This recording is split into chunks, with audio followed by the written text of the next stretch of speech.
At the start of the movie, we see the mother, Alice Farrand, baking a cake. Her son, Jules, adoringly asks for some chocolate ganache. Her husband, Francois Farrand, comes home from work. Alice expresses relief since someone can look after Jules while she finishes cooking. Then one of their friends calls, reminding them to take care of the wine. Francois hugs his wife from behind. At a glance, they look like the textbook traditional family. A capable housewife doing all the chores, a dependable father who provides, and a charming toddler who's loved and well taken care of. Even their friends and neighbors think so too. That night they enjoy the dinner prepared by Alice while having a lively conversation. Francois shows over-the-top affection for his wife, which makes their guests a bit uncomfortable, but that's how they are as a couple. They are aware that he has been working on a novel for a long time now, which only adds to this image of the traditional family that everyone adores. Who would have thought that everything peaceful and classic about this family would crumble one day? Alice is in the convenience store when the cashier informs her that her card has been declined. She asks him to swipe again, but the transaction won't go through. Puzzled, she goes to a nearby ATM to withdraw cash. Even there, her card declines. She goes to her card's bank provider, where she finally finds out the devastating truth. Her husband has wiped their finances clean, leaving nothing to her but debts. No payments have been made on their house loan since a year ago, which has prompted the process of foreclosure on their apartment. Mr. Farrand has been making large withdrawals consistently, emptying all their accounts, even their life insurance. After all this incessant spending, she's left a whopping 77,480 euros in debt. Alice refuses to believe this, as if doing so will cancel the truth. But the bank manager is firm in telling her that her husband has been doing this behind her back, and he's perfectly aware of it. That night, she rummages through Francois' files to look for anything that will help her in this situation. Bank statements, receipts, or even a hidden stash of cash, just to have something for her and Jules. She calls her husband multiple times, and each time she becomes more agitated, but all her calls proceed to voicemail. She starts to feel anger towards him, and only two questions fill her mind: how and why. She also checks his computer, but she doesn't know the password to access its files. Alice spends a couple of days in a daze, switching between anger towards her husband's actions and desperation in her situation. Then, while taking care of the neighbor's kid who's playing with Jules, she gets an inspiration for a possible password. Finally, she gets access to his computer. She finds his files, but the leading clue is the list of contacts. She tries to call all of them. The first one belongs to someone named Sophia. The woman denies knowing anyone named Francois. Alice calls the number again, but gets rejected. Next, she calls the second number. The one who answers introduces herself as Jessica and welcomes her to Elegant Escorts. Alice cuts the call immediately. It takes her a couple of seconds to process what she heard, before laughing in absurdity. In the time that she'd been with her husband, she never thought of him to want that kind of service. She takes a few moments to think about this information, then decides to call the number again. She asks the woman on the other line about their rates and services, but Jessica says those things are not discussed over the phone. If she plans to apply, then she can come on Thursday at 2 p.m. for their regular interview of applicants. Then the call ends. Alice is dumbfounded. Escorts. How long has Francois been renting women for temporary pleasures? That night, she bakes a pastry that she promised to her neighbor. She does each step of the baking process with a relish of fury, as her mind fills with every possible scenario of how her husband could do this. She tries again to call Francois, but it goes to his voicemail as usual. She can't help but throw the phone away. However, she realizes that the only way for her to know where her husband is to check on that escort agency. She calls the number again and asks the venue for the interview.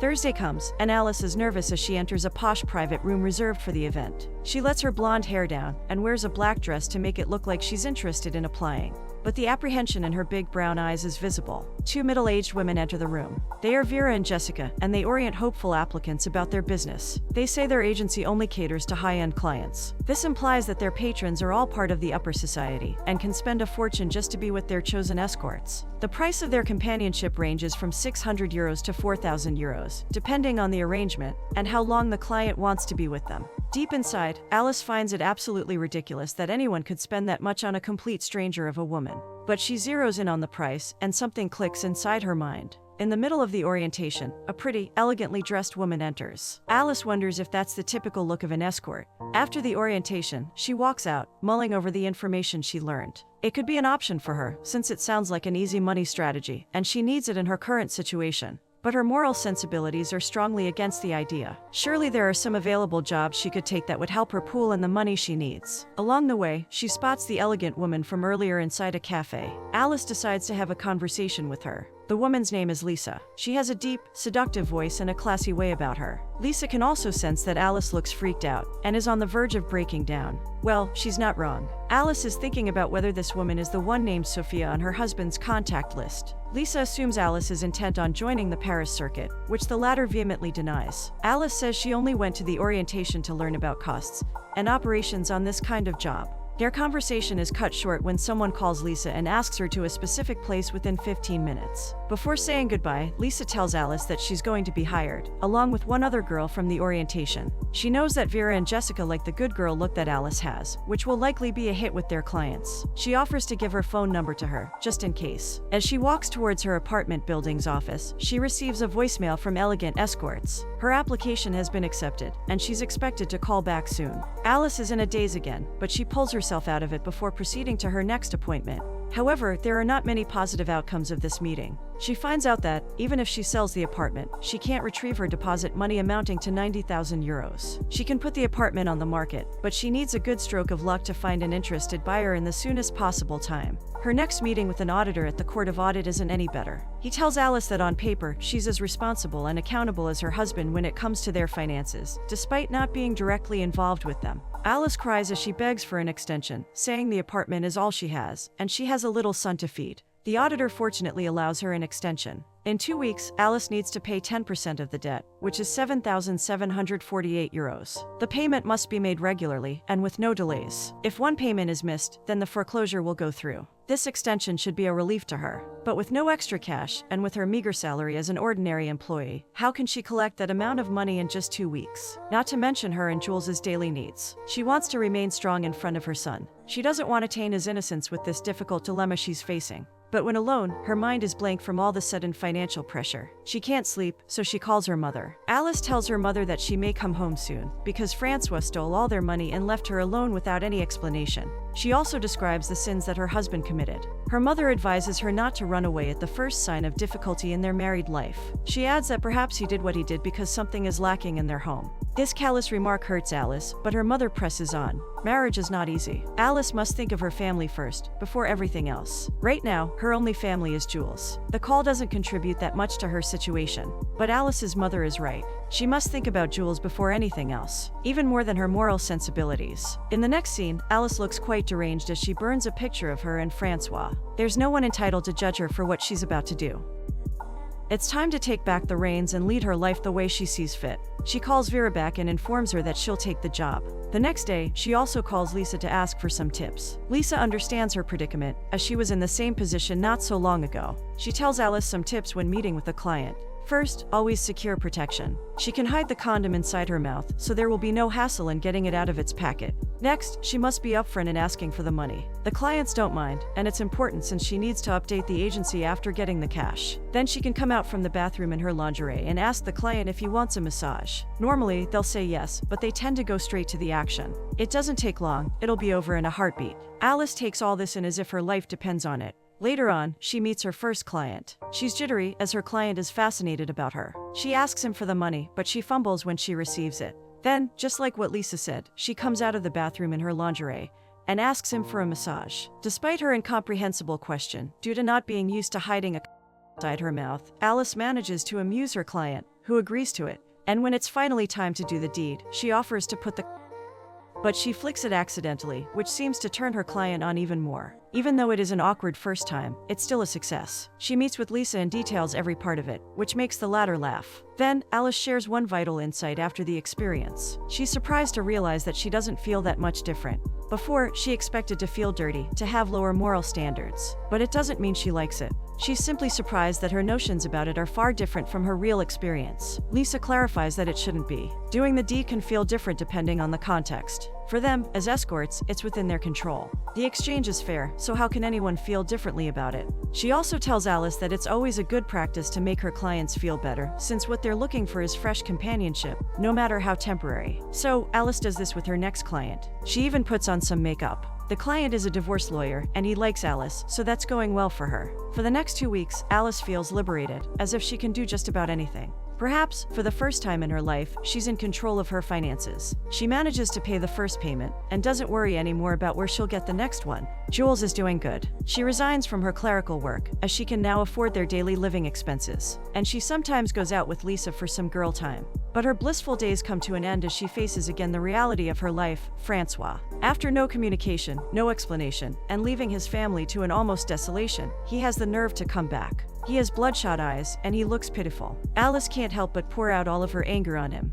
It's understandable if she won't forgive him, no matter how sincere he is in his apology. She kicks him out of the house, never wanting to see him again. She's too emotionally drained for the day. Later that night, Vera calls her for another appointment, requesting her to be there within 45 minutes. Alice gets up and gets dressed. She picks up Jules so she can drop him to her neighbors and have them look after him. However, they refuse, and seeing Alice in such an alluring manner makes them criticize her. She goes back to her apartment and decides to leave Jules there. She's about to go out when her conscience takes over. She can't leave her son alone in the middle of the night. She chooses to stay. She calls Lisa for help. The latter tells her Vera may not call her again, due to missing clients. Fortunately, Lisa hooks her up with another recruiter from another agency, albeit at a lower rate. Because she has missed one client, Alice has also missed the scheduled payment for her debt. A third-party collector knocks on her door to give her the eviction notice. Filled with injustice, Alice goes back to the auditor and pleads again for another extension. The auditor sighs. He gives her 3 more days, but beyond that, her apartment will be beyond saving. This is a tall order. It's like she's starting again, with the pressure to find money to pay her debts. She makes some calls, hoping that someone can help her.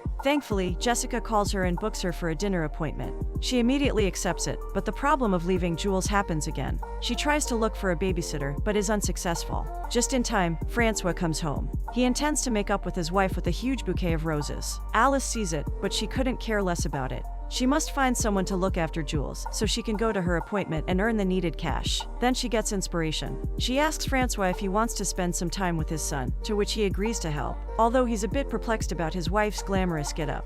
When she comes home, she finds her husband waiting for her. Without any emotions, she tells him to leave. However, the questions she had when all this started to happen still burn in her mind, like the embers that refuse to go out. She asks him why he did all those things. She asks if it's worth it to spend time with those whores. As a viewer, one can't help but find it hypocritical that Alice asks that second question, when she herself is an accomplice to men who want temporary fun. But perhaps there's nuance in her question, given the situation that led to her decisions. By asking that question, she thinks she may find closure to some parts of her suffering. Nonetheless, there's no justifying what Francois did, and she must stick up for herself for the choices she made. Francois says he did all those things as a cry for help. He reveals he's been suffering from an addiction to escorts that started when he was still young. He says it was his father who introduced the world to him. When he got married, he felt like he'd been trapped inside a prison created by the traditional father image. He felt pressured to be a model father to everyone, and having that soulless job caused him to lose his interest in living his life. He says his only escape was by resorting to escort services. He was scared of his actions, his addictions, and their repercussions. Alice finds his reasoning unfathomable and unforgivable. So her husband felt lost, decided to cheat on her, and stole all her money, at the cost of her and Jules nearly getting evicted and becoming homeless. It's understandable that Alice finds this hard to process, even if Francois recognizes his wrongdoings and begs for another chance. Their conversation gets interrupted when Alice receives a call for another booking. She makes an excuse about working for a rich businesswoman with erratic schedules, which is worth the pay. And with that, she leaves her husband to attend the appointment. When she gets home, she finds him sleeping on the sofa. She doesn't pay him any attention and goes to sleep. The next day, Francois is still there. Alice has been mulling about something. She asks him if he can be here at home when she calls, given her nightly work schedule. Still unaware of Alice's job, Francois says he can get there in a few minutes, since his work is nearby. He also offers to bring Jules to the daycare center to relieve some stress from Alice. She considers this, and eventually accepts the offer. She meets with Lisa, and tells her that she hasn't had that much free time before, and she's happy about it. On the other hand, Lisa shares with her that she's been accepted at a university in New Zealand. But she won't go, because there's no work for her there. As the two friends take a break by the river, Alice realizes something. For the past few days, she's been experiencing a certain freedom that she couldn't afford before. She wants to experience life as she sees fit. To wake up one day and do the things she wants to do, without the pressure of what's expected of her. She wants to live her life. Lisa supports Alice's newfound epiphany, adding that she should visit New Zealand. That's where she grew up, and spent most of her younger days with her father. It was during those times when she felt like she was on top of the world. Alice smiles at this recollection. For the next few days, she follows her realization of living her life, even under her current situation. She continues her job as an escort service, not because of the activity, but because of the control it gives her over her body. Not to mention the generous salary that comes with it. When she's not working, she spends most of her time with her son, or with Lisa. She finds out that Lisa's mother has disowned her due to her job. Lisa says with relish that she can't wait for the time when she can prove to her mother that she's not a degraded person, once she finishes her degree, and perhaps gets a job at the UN. As for Francois, she has lost all her love and trust for him. She doesn't see a future where she will get back with him and start again. As much as possible, she doesn't want him in her life. But as mentioned earlier, Francois is the reality of her life. If she wants to live her life the way she wants it, she must tie her loose ends up with him, along with societal judgment and double standards. One afternoon, Alice waits for Francois to come so she can go to her appointment. When he arrives, he immediately informs her that he's gone to the bank. Therefore, he knows that she's been paying the debt on time, despite having no money. At first, he thinks she's seeing someone else, but Alice says she doesn't have time for any discussion.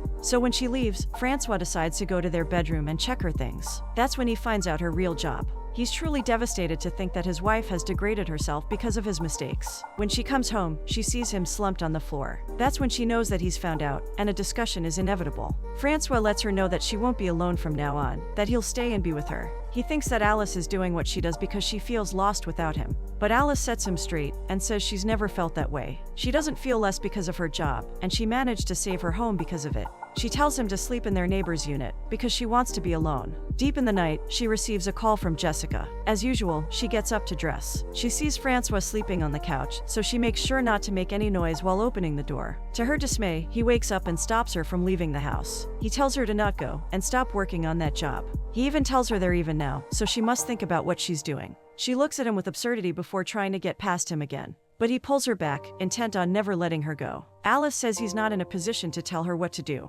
It's her life, and she'll do what needs to be done. Francois mistakes this for Alice's superficial desire to have sex. The couple gets into a physical altercation because of this misunderstanding, until Francois lets her go. Alice points him towards the door and demands him to leave. When he doesn't move, she takes the phone and calls the police. But Francois harshly grabs her arm and takes the phone out of her hands. Then he pushes her to the sofa. If it's war she wants, then he'll give it to her. He threatens her with divorce, saying that the court will surely side with him, knowing what she does for a living. At this, Alice fears for the first time. She can see that Francois will do what he says. When he leaves, she lets out a deep sigh, as if by doing this she's letting out all her anger and frustrations from inside. She can't sleep that night, but she forces herself to. When she wakes up, she panics as she realizes both her personal and work phones have been confiscated by Francois. She also thinks he's taken Jules away from her, but one call to the daycare center reassures her. Lost on what to do, she contacts one of her previous clients, the divorce lawyer. He tells her the ugly truth about her situation. If this fight is brought to court, all sides will be against her. Even if she can prove that he stole her money and cheated on her, it will only prove him as a bad husband, not a bad father. No matter how noble her intent is in taking her job, the court will side with Francois, a manager of a reputable company, rather than with her, who will be seen as a... Alice is speechless at this double standard. The lawyer still advises her to collect proof of his infidelity and thieving. He also advises her to do what she can to keep out of court, for her own sake. When she comes home, she finds Francois there, with Jules innocent of his parents' animosity with each other. As he prepares their meal, she takes a look at his satchel. There, she finds the papers that Francois has filed for child custody. With the excuse of resting, she locks herself in the bedroom and starts to print all possible evidence she can use against him. In one of the many escort numbers he's written, she finds a familiar number. She calls it, and true to her fears, the number belongs to Lisa. Alice manages to get out of the house to go to Lisa's. There, she confronts her friend about being one of the women who pleasured her husband before. Due to her distress, she blames everything on her. She was happy before all these things happened, and now Francois is threatening to take everything from her. She says she's her only friend, that's why it hurts to know. She also calls her a hypocrite. In her defense, Lisa is innocent of the couple's problems before she met Alice. Instead of retaliating, she chooses to understand her. She coaxes her into calming down and taking a nap for a while. While Alice is sleeping, Lisa takes time to think about things, about her life. Sure, her job pays the bills, but when she said she wanted to finish her degree and get a job in diplomatic relations, it was, and still is, true in her heart. When Alice wakes up, Lisa clarifies that she's not a hypocrite. She's only scared. She also emphasizes that Alice is not a prisoner. This makes Alice think things through. Does she have the guts to go for the life she wants? Or will she allow herself to stay with her husband and live a soulless life? The time has come for her to make a choice. She talks with Francois. She lets him know that all these years, she's done what's expected of her. As a result, she has developed her way of being. Like how he learned about his addiction. But she wants Jules to grow up, knowing how he'll live by watching her. She wants him to know himself. So she needs to learn about herself again. She doesn't blame him for everything that's happened. She takes full responsibility for her decisions in her life, including their marriage. And with that, she proposes both of them start anew. Francois accepts this. He says that even if he was lost, he's always believed in them both. With renewed hope, he gathers his things. Finally, he can come home. But the home he comes to is now empty. No Alice, no Jules, nothing. In the bedroom, he finds a sticky note on the painting. Written are the words, "Let's start anew." It turns out Alice has decided to go with Lisa to New Zealand. There, she can finally get to do the things she wants, as well as support her friend in reconciling with her family. For her, starting anew means taking control and responsibility in her life. Starting anew means knowing herself more, so she can be the mother that her son deserves.